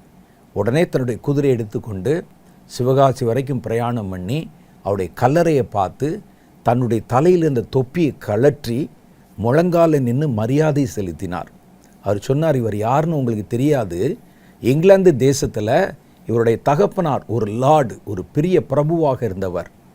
என்னுடைய தகப்பனாரும் என்னுடைய குடும்பமும் அவங்க வீட்டில் குதிரை வண்டி ஓட்டுகிறவர்களாக இருந்தோம். அந்த வண்டிக்காருடைய மகன்தான் நான். இந்த ராக்லாண்டு நினைத்திருந்தால் அவர் எவ்வளோ பெரிய ராஜா மாதிரி இருந்திருக்கலாம். இங்கே ஒருவேளை உணவுக்கு கூட வழி இல்லாமல் ஊழியம் செஞ்சு மரிச்சு போயிருக்கிறாரே அப்படின்னு சொல்லி அங்கே நின்று அங்கே சாட்சி சொன்னான். கர்த்தருடைய பிள்ளைகள் அப்படி தான் இருந்தாங்க. இப்போ நமக்கு பார்த்திங்கன்னா ஒரு ஊழியம்னு வந்தால் நமக்கு எல்லா வசதியும் வேணும். அப்புறம் தான் ஊழியமே ஆரம்பிப்பாங்க. அதற்கு பிறகு வசதியின் மேல் வசதி வரணும். ஒரு ஆடம்பர நிலைக்குள்ளே இப்போ நம்ம கடந்து போயிட்டோம். சாத்தான் அவருடைய தந்திரம் என்னன்னு கேட்டிங்கன்னா, நமக்கு தேவையில்லாத ஒன்றை ரொம்ப வாழ்க்கையில் முக்கியமானது மாதிரி கொண்டாந்து காட்டுவான். இப்போ சமீப நாட்களில் வரக்கூடிய விளம்பரங்களை எல்லாம் நீங்கள் பார்த்தீங்கன்னாலே ஒரு பொருள் நமக்கு தேவை இருக்காது, ஆனால் அதை விளம்பரத்தில் காமிச்சு இது ரொம்ப அவசியமானது, நீங்கள் இதை வாங்கி குடிங்க, இது ரொம்ப மிக முக்கியமானது, உங்களை வளர்க்கும், ஷார்ப்பாக்கும், உங்களை உயரமாக்கும் அப்படி தான் சொல்லி விளம்பரம் கொடுத்து, ஏன்னா அது இல்லாட்ட செத்தே போயிடுவான் மனுஷங்கிற மாதிரி நமக்கு ஒரு தோற்றப்பிழை உண்டாக்குறாங்கல்ல. இது சாத்தானுடைய தந்திரங்களில் ஒன்று. ஆதாமுக்கும் ஏவாளுக்கு சாப்பிட்றதுக்கு வழி இல்லாமல் அப்படியே பிச்சை எடுத்துட்டா போனாங்க. அந்த இடத்துல இருக்கிற மரமெல்லாம் அவர்களுக்கு தானே, எல்லா கனியும் அவர்களுக்கு தானே. இந்த கனி இல்லாவிட்டால் அவர்களால் வாழ முடியாதா? ஆனால் சாத்தான் இது உங்களுக்கு இன்றியமையாதது என்பதை போல ஒரு தோற்றத்தை உண்டாக்கினான். அப்போ சாத்தானிடத்தில் இருக்கிற தந்திரம், இது மாதிரி நிறைய தந்திரங்கள் இருக்குது. இந்த தந்திரங்களோடு நீங்கள் யுத்தம் பண்ணணும். இந்த தந்திரத்தை குறித்து நமக்கு தெரியலன்னு வச்சுக்கோங்க, அவன் சொல்கிறது காமிச்சோடனே நம்பிடுவீங்க. நீங்கள் இன்றைக்கி சமூக வலைத்தளங்களில், யூடியூப் சேனல்களில் எல்லாம் நீங்கள் பார்த்தீங்கன்னா ஃபேக் நியூஸ் அவ்வளோ வருது, உடனே நம்பிடுவாங்க. யாராவது ஒருவர் உன்னை சொல்லுவார், இது ரொம்ப முக்கியமானது, இது மனிதனுக்கு ரொம்ப தேவையானது அப்படிலாம் சொல்லுவார். இதெல்லாம் கண்டுபிடிக்கப்படுவதற்கு முன்னால் இருந்த மனிதர்கள் நம்ம தமிழ்நாட்டிலேயே 100 வயசுக்கு மேலே இருந்தாங்க. என்னுடைய தாயாருடைய தகப்பனார் ஏறத்தாழ 104 வயசில் மரித்தார். நான் கல்லூரியில் படிக்கும்போது தான் மரித்தார் அவர். 104 வயசு. அவருடைய சரீரத்தில் கடைசி 10 நாட்களில் தான் அவர் மருத்துவர் ஊசி போட்டார். அது வரைக்கும் அவர் எந்த மருந்து மாத்திரை எடுத்ததில்லை. அப்போ எப்படி இருந்தாங்க அந்த நாட்கள்? அவ்வளோ நாட்கள் எப்படி வாழ முடிந்தது? இன்றைக்கி நமக்கு சில காரியங்களை காண்பித்து, இதுதான் முக்கியம், இது ரொம்ப இம்பார்ட்டண்ட், இது இல்லாட்டா உங்களோட வாழ்க்கை அவ்வளோதான் அழிஞ்சிரும் அப்படிலாம் சொல்லக்கூடியதெல்லாம் வியாபார யுக்திகள். அது வியாபாரத்துக்கு சரி ஒரு வேளை. ஆனால் இன்றைக்கு நம்ம பார்க்குறோம், கர்த்தருடைய பிள்ளைகள் நடுவிலையும் எது தேவையில்லாததோ அதை தேவையுள்ளது போல காமிக்கிறான். நீங்கள் வாழ்க்கையில் செழிப்பாக இருக்க வேண்டியது தேவை, கர்த்தர் அதைத்தான் விரும்புகிறார். நம்ம யோசிச்சே பார்க்க மாட்டோம். நீ ஆபிரகாமுடைய ஆசீர்வாதம் உங்கள் எல்லாருக்கும் வருவதற்காக இயேசு சிலுவையில் அறையப்பட்டார், ஆபிரகாம் எவ்வளோ பெரிய ஐஸ்வர்யவானாக இருந்தார் தெரியுமா? அதெல்லாம் அப்படியே உங்களுக்கு வர்றதுக்கு ஆபிரகாம் என்ன மாதிரி ஐஸ்வர்யவானாக இருந்தார்? ஒட்டகங்கள், கழுதைகள், கோவேரி கழுதைகள் இதெல்லாம் கொண்டாந்து நிறுத்தினா உங்கள் வீட்டில் நிறுத்த முடியுமா? இவருக்கு காரும் ஆடி காரும் எதுவும் வேணும். சரி, அதுக்குள்ளே போக வேண்டாம். அப்போ பாருங்கள், அவங்க அந்த ஆசீர்வாதம் தான் முக்கியம் என்பதை போல காண்பித்து நித்திய ஜீவனுக்கு எடுத்த காரியத்தை பின்னுக்கு தள்ளிடுவாங்க. எது ஒரு மனிதனுக்கு முக்கியம், ரட்சிக்கப்பட்டது முக்கியமோ அதை சொல்லாமல் எது முக்கியம் இல்லையோ அதையே நாடும்படிக்கு, அதையே நீங்கள் தரிசிக்கும்படிக்கு, அதையே நீங்கள் நினைக்கும்படிக்கு உங்களுக்கு இதான் முக்கியம் காட்டுறாங்களே, அது ஒரு தந்திரம். கொஞ்சம் யோசித்து பார்த்தீங்கன்னா தெரியும் அது அவ்வளோ முக்கியமானதா அப்படின்னு யோசிச்சு பார்த்தா. அது இல்லாவிட்டால் ஒரு கிறிஸ்தவ இந்த உலகத்திலே வாழ முடியாதா? அதை கொடுப்பதற்குத்தான் கிறிஸ்து சிலுவையிலே மரித்தாரா? அப்படின்னா இன்றைக்கி இருக்கிற உலக பணக்காரர்கள் முழுவதும் கிறிஸ்தவர்களா? அவர்கள் கர்த்தருடைய இரத்தத்தினாலே கழுவப்பட்டவர்களா? இல்லையே. அப்போ ஒருவன் பணக்காரனாக இருக்கன்னா கிறிஸ்துவால தான் ஆக முடியும் என்று அல்ல. ஆனால் அவன் நித்திய ஜீவனை அடைய வேண்டுமானால் அது கிறிஸ்துவினால தான் சாத்தியம். அதனால் ரொம்ப கவனமாக இருக்கணும். எது முக்கியம், எது முக்கியம் இல்லை. சில காரியத்தை பளபளப்பாய் நமக்கு காண்பித்து அது பார்வைக்கு இன்பமும் புசிப்பதற்கு நல்லதும். அப்போ மற்ற பழமெல்லாம் கன்றாவியாக இருந்துச்சா? அப்போ இந்த அம்மாவுக்கு இதை சொன்ன உடனே, இந்த விளம்பரத்தை சொன்ன உடனே அந்த அம்மா பார்த்த உடனே அது வேறு மாதிரி தெரியுது. எப்படி பார்த்தா அந்த பழம் அழகும், அது பார்வைக்கு இன்பமும் புசிப்பதற்கு ஏற்றதும் அப்படின்னு பார்த்தாங்களாம். அப்போ கொஞ்சம் யோசிச்சு பாருங்க. அப்போ மற்ற கனிகள், கர்த்தர் படைத்த அத்தனை விருட்சத்தில் இருந்த கனிகள், அது பார்வைக்கு இன்பம் இல்லையா? அது இவங்க பார்வைக்கே படலை. இவன் கொண்டாந்து நிறுத்தினோன்னே அதைத்தான் பார்த்து கொண்டிருந்தார்கள். அப்போ இந்த தந்திரங்களோட நீங்கள் யுத்தம் பண்ண வேண்டும். தந்திரத்தோட யுத்தம் பண்ணணும்னு சொன்னால் நீங்கள் தேவனுடைய ஞானத்தினால் நிரப்பப்பட்டிருக்கணும். கர்த்தருடைய வசனத்தினால் உண்டாகிற வேத ஞானத்தினாலும் ஆவிக்குரிய ஞானத்தினாலும் நீங்கள் நிரப்பப்பட்டிருந்தால் தான் சாத்தான் நயவஞ்சகமாய் பேசும்போது அதில் எந்த இடத்துல ஓட்ட விடுறான், எங்கே கோட்டை விடுறாங்கிறத கண்டுபிடிச்சு அவனை எதிர்க்க முடியும்.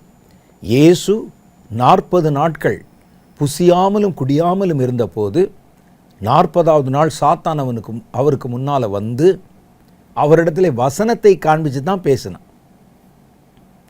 நீர் மேலிருந்து கீழே தாழ குதியும், உம்முடைய தூதர்கள் உம்முடைய பாதம் கல்லில் இடராதபடி கரங்களில் ஏந்துவார்கள் என்று எழுதியிருக்கிறதே. வசனம்தான் சொல்கிறார். அவர் நல்லா வசனம் சொல்கிறார். வசனம் சொல்கிறாருங்க. அதை என்ன அர்த்தத்தில் சொல்கிறாரு? கர்த்தர் உடனே அவன் பேசினதை கேட்டு உணர்ச்சி வசப்பட்டு முடிவெடுக்காமல், ஆமாம் உண்மைதான் பார்க்குறியா நான் குதிக்கிறேன் அப்படின்னு உணர்ச்சி வசப்பட்டு எடுக்காமல் அதை வசனத்தினாலே எதிர்கொண்டார். அப்போ சாத்தானுடைய தந்திரம், அவருடைய ஞானம், தந்திர ஞானம் அது வச்சிருந்தா அவன் பேசுறதுக்கு உடனே நீங்கள் ரியாக்ட் பண்ணாமல் அதை கவனித்து பார்த்தீங்கன்னா அதில் நிறைய ஓட்டை தெரியும். பாருங்கள், ஏவாளிடத்துல சொல்லுகிறான், இந்த விருட்சத்தின் கனியை புசிக்கும் நாளில் நீங்கள் சாகவே சாவதில்லை, உங்கள் கண்கள் திறக்கப்பட்டு தேவனைப் போல அல்லது தேவர்களைப் போல இருப்பீர்கள் அப்படின்னு சொன்னாங்க. கொஞ்சம் அந்தம்மா நிதானிச்சிருந்தா, இதை சாப்பிட்டா நாங்கள் தேவர்களைப் போல இருப்போம்னா இந்த மரத்திலேயே படுத்திருக்கேப்பா நீ ஏன் அதை சாப்பிட்டுட்டு தேவனை போல மாறாமல் மரத்தில் ஏன் சுற்றிட்டு இருக்க கேட்டிருப்பாங்க. அப்போ அதை பார்த்த உடனே அந்த பழம் பார்வைக்கு இன்பமும் புசிப்பதற்கு ஏற்றதும். அப்போ அந்த அம்மாவுக்கு தேவன் வைத்திருந்த நல்லதெல்லாம் மறந்துருச்சு அல்லது கண்ணுக்கு மறைஞ்சிருச்சு. சாத்தான் காட்டுறது மாத்திரம்தான் ஞாபகம் இருந்தது. அப்படி சொன்ன உடனே நீங்கள் என்ன செய்யணும்? சுற்றிலும் இருக்கிறதை கவனித்து பார்க்கணும். கர்த்தர் உங்களுக்கு செய்ததை கவனித்து பார்க்கணும். தந்திரங்களோட யுத்தம் பண்ணும்போது அப்படி தான் தந்திரத்தை கொண்டு வருவான். கோலியாத் ஒரு தந்திரம். கோலியாத் வந்து நிற்கிறான் அந்த இடத்துல, எல்லாம் பயப்படுறாங்க. அவருடைய சரீர வளர்ச்சியை பார்த்தியா, அவனுடைய யுத்த அனுபவத்தை பார்த்தியா, அவன் பிறந்தது முதற்கொண்டே யுத்த வீரன், எவ்வளோ சண்டை பார்த்துருக்கிறான் பார்த்தியா அப்படின்னு சொன்னாங்க. உடனே கோலியாத்து மேலே தாவீது பார்வை வைக்காம கோலியாத்து பேசின வார்த்தையிலே எந்த இடத்துல ஓட்டை இருக்குதுன்னு பார்த்தான். அவர் அதை பார்த்தபோது இவன் எல்லாம் பேசுறதெல்லாம் சரிதான், ஆனால் இவனிடத்திலே விருத்த சேதனம், தேவனோடு ஒரு உடன்படிக்கை இல்லை. தேவனோட உடன்படிக்கை இல்லாதவன் பலமுள்ளவனாக இருந்தாலும் அவனுடைய பலன் உண்மையான பலம் அல்ல. ரெண்டாவது, அவருடைய சரீரத்தையும் அவருடைய வளர்ச்சியையும் அனுபவத்தை மற்றவங்க சொன்னாலும் அவர் அந்த பார்வையை அதன் மேலே செலுத்தாமல் கர்த்தர் தனக்கு செய்த, தன் வாழ்க்கையிலே செய்த காரியத்தை நினைவு கூர்ந்தார். ஏவாள் நிற்கிறாங்க, முன்னால் சாத்தான் காட்டுற பழம் இருக்குது, அவங்க அதையே பார்த்தாங்க. கோலியாத் நிற்கிறாரு, தாவீது முன்னால் கோலியாத்தை கொண்டு வந்து நிறுத்துகிறார்கள், கோலியாத்தை பற்றி புகழ்ந்து பேசுகிறார்கள், அவருடைய பராக்கிரமம் பலத்தை பற்றி சொல்கிறாங்க. தாவீது அதை பார்க்கவில்லை. அதை பார்க்காம கர்த்தர் தனக்கு செய்ததை பார்த்தார். அவர் சொன்னார், ஒரு விசை என்னுடைய ஆடுகளை மேய்த்து கொண்டிருந்த போது ஒரு சிங்கம் வந்தது, அவைகளை நானே இருந்து அடித்து போட்டேன், விருத்த சேதனம் இல்லாத இவன் எம்மாத்திரம் என்றார். ஏவாள் ஒரு நிமிஷம் பார்த்திருந்தா, இதைவிட அழகான பழங்கள், இதைவிட புசிப்பதற்கு ஏற்ற பழங்கள், எல்லாம் புசிப்பதற்கு ஏற்றதானே கர்த்தர் செஞ்சாரு. இவங்க பார்வையை விடுங்க, கர்த்தர் தான் படைத்த எல்லாவற்றையும் கண்டார், எல்லாமே நல்லது என்று கண்டார். அப்போ கர்த்தருடைய பார்வைக்கு ஒன்று நல்லதாக இருந்ததுன்னா அது எவ்வளோ நல்லதாக இருக்கும். அது அவர் படைத்த எல்லாம், விருட்சம், விருட்சத்தில் உள்ள இலைகள், அதில் உள்ள கனிகள் எல்லாம் நல்லது தான். ஆனால் சாத்தான் அதில் ஒரு ஸ்க்ரீனை போட்டு மறைச்சிட்டு நமக்கு எது தேவையில்லையோ அதை முன்னால் கொண்டு வந்து நிறுத்தி அதை நமக்கு அப்படியே ப்ரொஜெக்ட் பண்ணி நம்முடைய பார்வை அதில் திருப்பி, அதான் இன்னைக்கு இருக்கிற செழிப்பின் உபதேசம். அதுதான், அது உங்களுக்கு உண்மையிலே வாய்த்தால் கூட நீங்கள் எத்தனை நாள் அதை அனுபவிக்க போகிறீங்க சொல்லுங்க.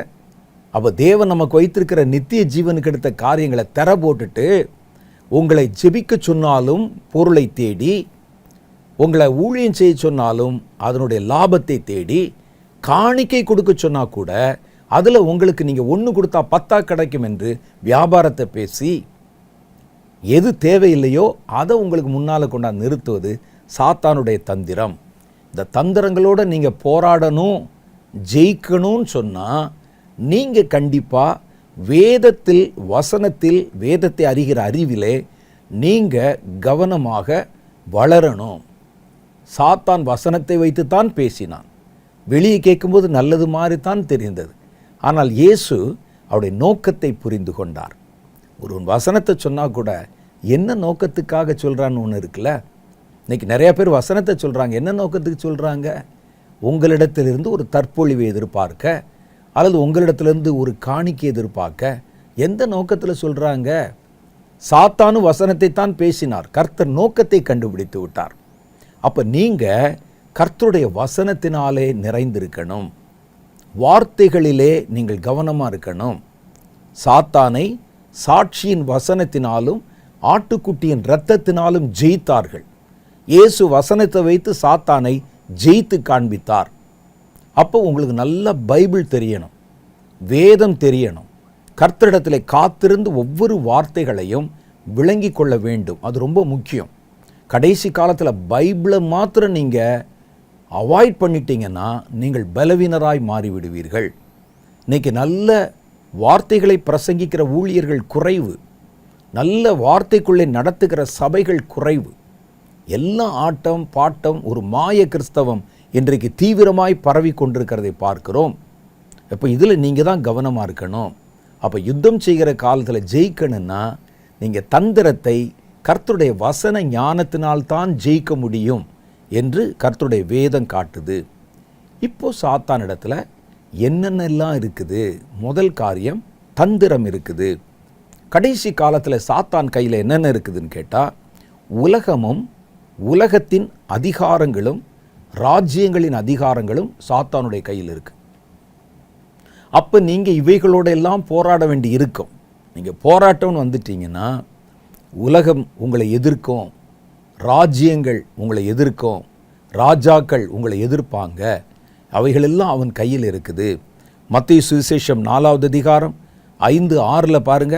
பிசாசு அவரை உயர்ந்த மலையின் மேல் கொண்டு போய் உலகத்தின் சகல ராஜ்யத்தையும் நிமிஷத்திலே காண்பித்து, இவைகள் எல்லாவற்றின் மேலிலும் உள்ள அதிகாரத்தை, இவைகளின் மகிமையும் உமக்கு தருவேன், இவைகள் எனக்கு ஒப்பு கொடுக்கப்பட்டிருக்கிறது என்றான். அப்போ சாத்தானுடைய கையில் என்ன இருக்குன்னா, உலகம், அதனுடைய ஐஸ்வர்யம், அதனுடைய அதிகாரம், அதிகாரிகள், இவ்வளோ பேர் இருக்கிறாங்க. இப்போ கடைசி நாளில் நீங்கள் யுத்தத்துக்கு வந்தால் உலகம் உங்களை எதிர்க்கும். இயேசு அதானே சொன்னார், உலகம் உங்களுக்கு பாத்திரமாக இருக்காது, உலகம் உங்களை எதிர்க்கும். உலகம் உங்களை எதிர்த்தால் அது முந்தி என்ன எதிர்த்தது என்று சொல்லுங்கள். அப்போ உலகம் முதல்ல எதிர்க்கும் நம்மளை, உண்மையான கர்த்தருடைய பிள்ளையாக இருந்தால்.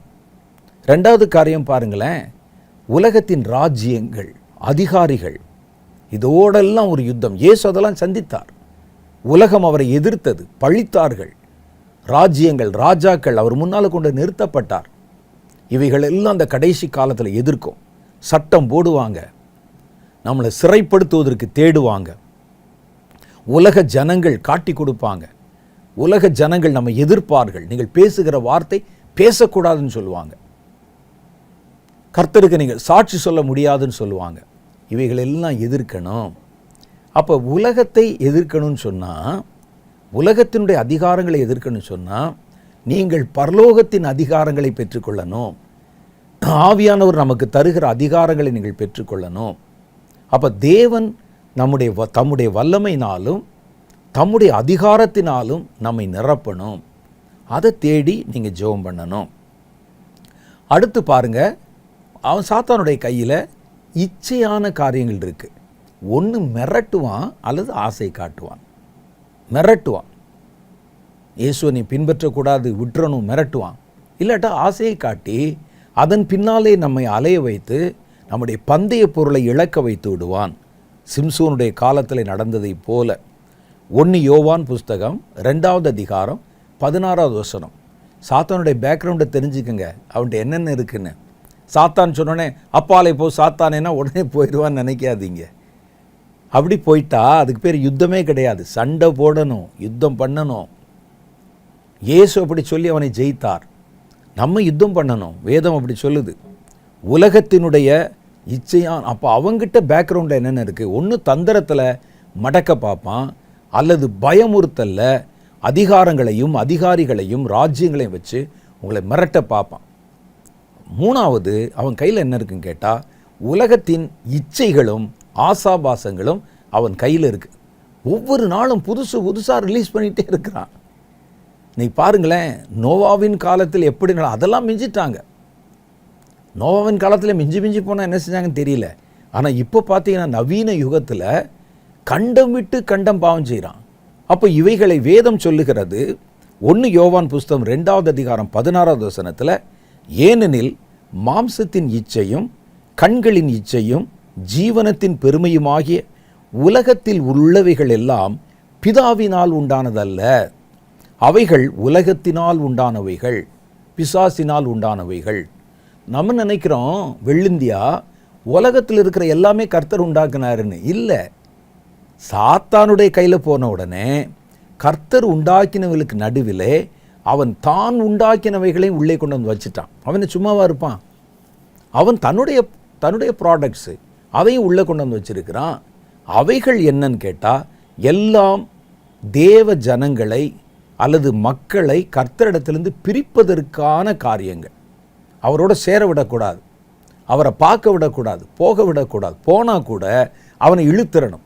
எல்லா ப்ராடக்ட்ஸுமே அப்படி தான் சாத்தானுடைய ப்ராடக்ட்ஸ்.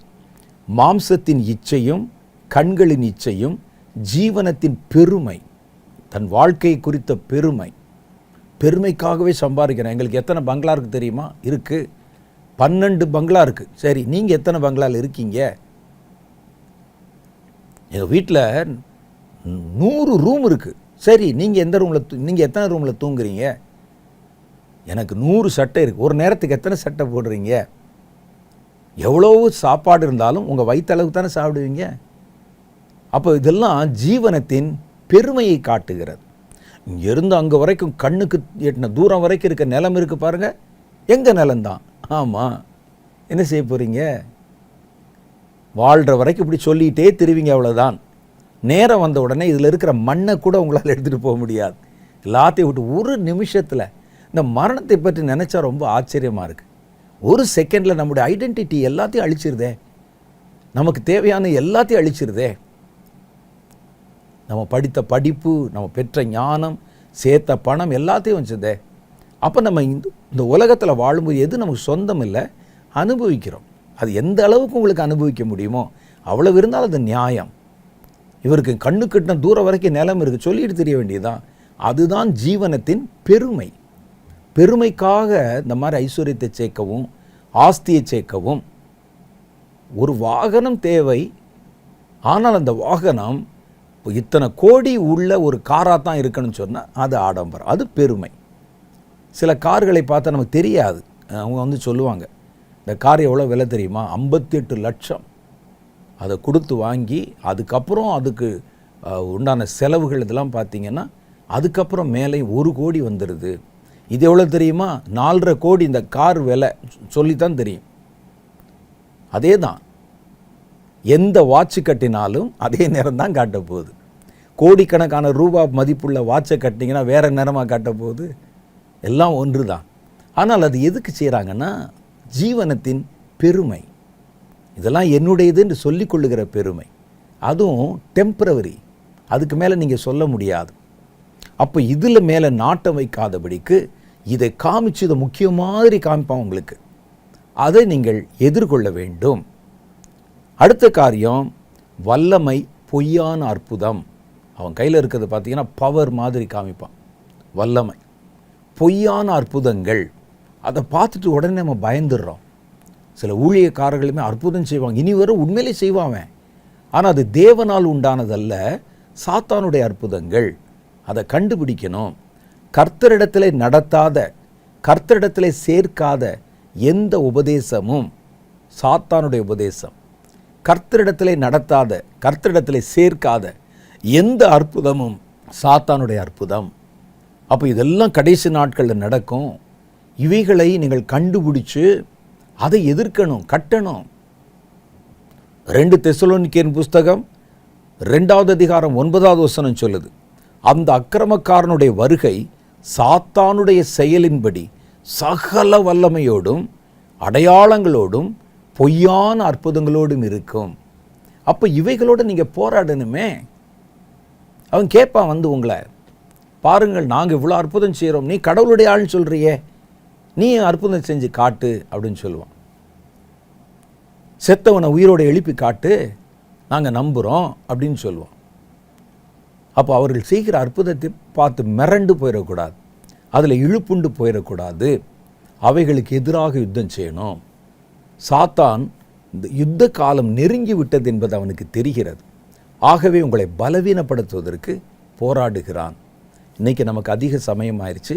கர்த்தருக்கு சித்தமானால் அடுத்த வாரம் நம்ம சந்திக்கும் போது இதனுடைய தொடர்ச்சி. சாத்தானை நம்ம எதிர்ப்பதற்கு முன்னால் அவனுடைய தந்திரம் நம்ம என்னென்ன விதங்களில் பலவீனப்படுத்துது, நாம் எந்தெந்த விதங்களில் நம்மை பலப்படுத்தி கொள்ளணும்னு. இது ரொம்ப ஒரு முக்கியமான செய்தி. காரணம், யுத்த காலம் நெருங்கி விட்டது. கர்த்தருடைய பலத்தை பெற்றுக்கொள்ளுங்கள், சாத்தானை எதிர்த்து நில்லுங்கள். கொஞ்ச காலத்திலே கர்த்தர் சாத்தானை உங்கள் பாதங்களின் கீழே நசுக்கி போடுவார். ஆமென். தலைகளை தாழ்த்தி ஒரு சின்ன ஜெபம் பண்ணலாம். அன்பும் இரக்கம் நிறைந்த எங்கள் பரலோக பிதாவே, இன்று கர்த்தர் பேசி சொன்ன ஒவ்வொரு எச்சரிப்பான வார்த்தைகளுக்காக ஸ்தோத்திரம். ஆண்டவரே, இந்த நாளில் கர்த்தர் எங்களோட பேசி ராஜாக்கள் யுத்தம் செய்வதற்கு ஒரு காலம் நியமிக்கப்பட்டதைப் போல கர்த்தருடைய ஜனங்கள் யுத்தம் செய்வதற்கும் ஒரு காலத்தை நியமித்திருக்கிறீர் என்று கற்பித்தீரே, அதற்காக ஸ்தோத்திரம். இந்த தீங்கு நாட்கள் நெருங்கி வருகிறதை பார்க்கிறோம். எல்லா இடங்களிலும் குழப்பங்கள், போராட்டங்கள், பிரச்சனைகள், சாத்தானுடைய கிரியைகள் பகிரங்கமாய் வெளிப்படுகிறதை பார்க்கிறோம். இந்த நாட்களிலே நாங்கள் கண் சொருகி போன ஊழியர்களைப் போலவோ அல்லது நித்திரை பிரியராக சௌகரியமாக நித்திரை பண்ணுகிற ஊழியர்களைப் போலவோ தேவையில்லாத காரியங்களை துரத்தி கொண்டு ஓடுகிற ஆண்டவரை கொண்டாட்ட பிரியர்களைப் போலவோ இல்லாதபடி விழிப்புள்ள ஆத்துமாவை, விழிப்புள்ள ஜீவனை எங்களுக்குள் கர்த்தர் சிருஷ்டிக்கும்படிக்காக ஜெபிக்கிறேன். எங்களை சுற்றிலும் நடைபெறுகிற சாத்தானுடைய தந்திரங்களை கண்டுபிடிக்கவும், அவனுக்கு எதிராக நாங்கள் யுத்தம் செய்யவும், நாங்கள் எங்களை தகுதிப்படுத்திக் கொள்ள ஆயத்தப்படுத்திக் கொள்ள கர்த்தர் சமயங்களை, சந்தர்ப்பங்களை ஏற்படுத்துவீராக. யுத்த காலம் நெருங்கிவிட்டது என்று சாத்தானுக்கு தெரியுது, ஆனால் தேவ ஜனங்களுக்கு தெரியலையே ஆண்டவரே. இந்த வார்த்தைகளை கேட்ட ஒவ்வொருவரையும் கர்த்தர் பல மடங்கு அற்புதங்களினாலே, பல மடங்கு வல்லமையினாலே நிரப்பி அருளும். அவர்களை யுத்த புருஷராய் மாறும்படிக்கு யுத்த ஆயுதங்களால் அவர்களை நிரப்பும். சாத்தானுடைய தந்திரங்களை எதிர்த்து நிற்கத்தக்கதாக வேத வசன அறிவினாலே கர்த்தர் அவர்களை சம்பூர்ணப்படுத்தும். ஆண்டவரே, நீர் செய்ய நினைத்த காரியம் ஒன்றும் தடைபட மாட்டாது என்று நாங்கள் அறிந்திருக்கிறோம். உமக்கென்று எழும்புகிற ஒரு யுத்த சேனை ஆண்டவரை புறப்பட வேண்டிய காலம் வந்துவிட்டது. ஆனால் நாங்களோ இன்னும் நிர்விசாரமாக ஆண்டவரை காலங்களை குறித்து அறிகிற அறிவில்லாமல் ஏதோ ஒரு திசை நோக்கி பயணப்படுகிறோமே. கர்த்தராகிய தேவன் உம்முடைய சந்ததி வெட்கப்படாதபடிக்கு அவர்களை எழுப்பவும், அவர்களை மறுபடியும் உருவாக்கவும், யுத்த களத்திலே நிறுத்தவும் வேண்டுமாக ஜெபிக்கிறேன். கர்த்தருடைய கரத்திலே இந்த வார்த்தைகளை கேட்ட ஒவ்வொருவரையும் ஒப்பு கொடுத்து ஜெபிக்கிறேன். நீர் அவர்களோட தொடர்ந்து பேசும், பல காரியங்களை வெளிப்படுத்தி காண்பித்தரலும், அவர்களை ஆயத்தப்படுத்தி அருளும். ஒரு யுத்தத்திற்கு அவர்களை ஆண்டவரே நீர் ஆயத்தப்படுத்தி அவர் யுத்த களத்தில் யாவற்றையும் செய்து முடித்தவர்களாக நிற்கத்தக்கதான பலத்தினால் அவர்களை நிரப்பியறலும். கர்த்தராகிய தேவனுடைய கரத்தில் அவர்களை ஒப்புக் கொடுக்கிறேன். இந்த வார்த்தைகளை கேட்ட ஒவ்வொருவரை பேர்பராய் ஆசீர்வதியும். வருகிற வாரத்தை ஆசீர்வதியும். அந்த வாரத்திலே உம்முடைய பிள்ளைகளுக்கு வேண்டிய நன்மைகளை தந்தரலும். எந்த தீமைகளும் அவர்களை நெருங்காதபடி கர்த்தருடைய வலக்கரம் அவர்களை காத்துக்கொள்ள வேண்டும் என்று ஜெபிக்கிறோம். ஆண்டவரே, அந்த குடும்பத்தில் இருக்க பிள்ளைகள், வாலிபர்கள், வயோதிபர்கள், குடும்பத்தை நடத்தி செல்லுகிறவர்கள் ஒவ்வொருவரையும் பேராய் ஆசீர்வதித்து காத்துக்கொள்ளும். இயேசுவின் கரத்திலே எல்லாவற்றையும் தாழ்த்தி வெறுமையாக்கி ஒப்புக்கொடு ஜெபிக்கிறேன் எங்கள் பிதாவே, ஆமென். கர்த்தர் நம்மோடு கூட இடைப்பட்டு பேசினார். மிக முக்கியமான காரியத்தை உங்களோட கூட பகிர்ந்து கொள்ள கர்த்தர் என்னை வலியுறுத்தினார். அதனால் இந்த காலத்தில் காலங்களை பிரயோஜனப்படுத்தி கொண்டு எவ்வளவு சீக்கிரமாக உங்களை தயார்படுத்தணுமோ அவ்வளோ சீக்கிரமாக தயார்படுத்தி காத்துருங்க. கர்த்தருடைய வருகை சமீபம். அதற்கு முன்னால் நீங்கள் செய்ய வேண்டிய காரியம் அதிகம் என்பதை நினைவிலை வைத்து கொள்ளுங்கள். வருகிற வாரத்தில் மறுபடியும் உங்களை வேறொரு செய்தியோடு சந்திக்கிறேன். அதுவரை கர்த்தர் உங்களை ஆசீர்வதித்து காப்பாராக. ஆமென்.